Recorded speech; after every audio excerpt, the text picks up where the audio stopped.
Stephen King, the master of horror, has been giving people nightmares for generations with his terrifying stories. A bunch of his best works have been turned into movies, like It, Carrie, The Mist, and The Shining, all guaranteed to keep you on the edge of your seat. One of his creepiest stories is Dreamcatcher, and today we're diving into its main villain, Mr. Gray. Don't let the harmless-sounding name fool you. This guy is a cold, calculating killer. So let's break down everything you need to know about this terrifying creature. And hey, while you're here, don't forget to hit that like button and subscribe. It's just a click for you, but it helps us out a ton. Now let's get into it. Our Dreamcatcher. Wish he was here.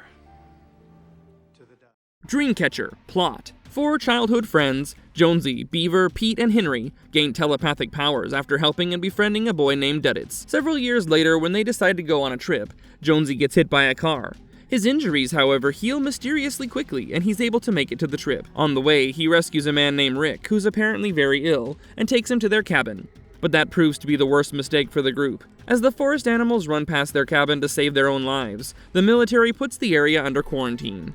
When they check back on Rick, he's dead, sitting in a pool of blood, a 3-foot-long worm-like creature ready to prey upon its next victim. As Beaver tries to contain the monster, it kills him, setting Jonesy on a pursuit of survival. As Jonesy tries to escape, he encounters Mr. Gray, a large alien that possesses Jonesy, taking over his mind and body. On the other hand, Pete and Henry stumble over a similar incident, where they find the worm out of a lady they found in the woods. As Mr. Gray traps Pete, Henry runs back to the cabin with Jonesy's help. Finding a group of alien eggs, Henry burns down the cabin. Soon, the military gets involved with plans to eradicate the alien race, namely Ripley, with Jonesy under Gray's control, and as the group tries to stay together, it's an ultimate thrill fest for sci-fi fans. Mr. Gray's appearance.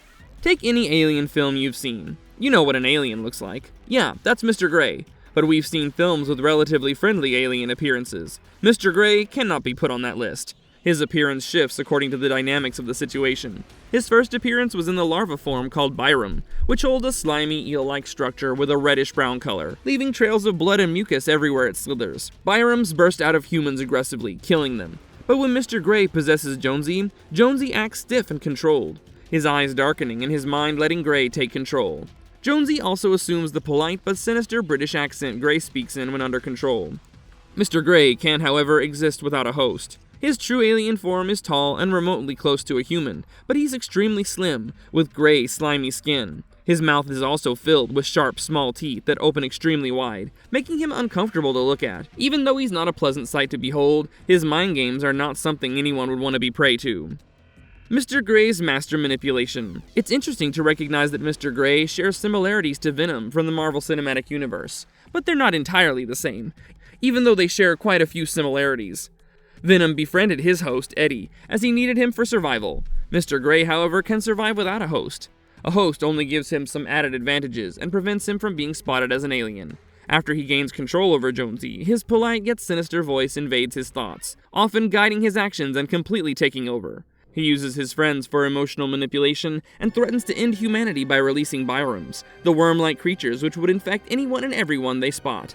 Draining Jonesy mentally and emotionally can make him and us believe that we don't stand a chance against him. Honestly, it's quite scary to have a parasite eating away at your sanity bit by bit, while you're fully aware the entire time. Mr. Gray's role in the film. All we keep talking about is how sinister Mr. Gray is, but now it's time to shed light on what he did that makes him such a menace in the film. Jonesy, who was only recovering from the accident, is possessed by Mr. Gray when he's the most vulnerable. He breaks him down mentally, making his efforts for resistance seem useless, using his memories and emotions against him. Jonesy is forced to fight a hard mental battle against him while still trying to keep his sanity. Gray's species, Ripley, plans to infect the human population by releasing Byrams into the Quabbin Reservoir, a large water source for a lot of people. He manipulates Jonesy to travel to the reservoir and forces him to carry out his sinister plan. He even intentionally leads Henry and the military on a chase after Jonesy, tricking them into believing he's still possessing him, while in reality, he plots a sneak attack of Byrams at the reservoir. This leads to confusion when Colonel Curtis captures Henry to prevent the spreading of the virus, as he comes from the epicenter of the contaminated area. Gray enjoys watching people suffer so much, he mercilessly kills a random stranger trying to help Jonesy. Taunting the victims, laughing at them, and making them suffer can be considered Gray's hobbies.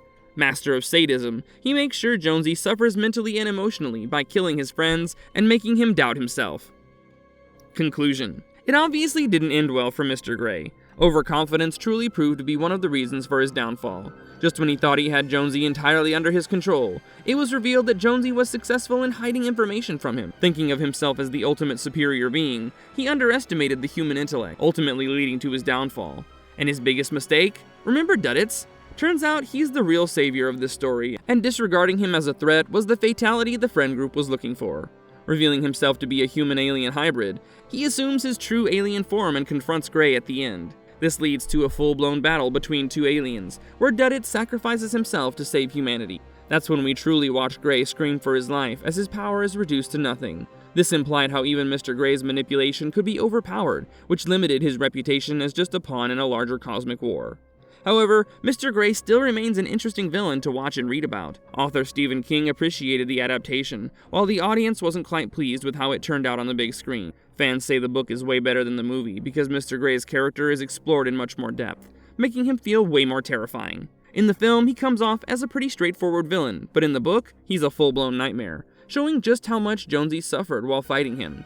At the end of the day, Mr. Gray is a seriously complex and mind-twisting character. He might not seem like much at first, but the more you think about him, the more he gets under your skin. And stays there. What do you think? Book or movie? Which one did it better? Drop your thoughts in the comments, and remember, if the animals suddenly start running past your cabin in the woods, maybe don't go see what they're running from.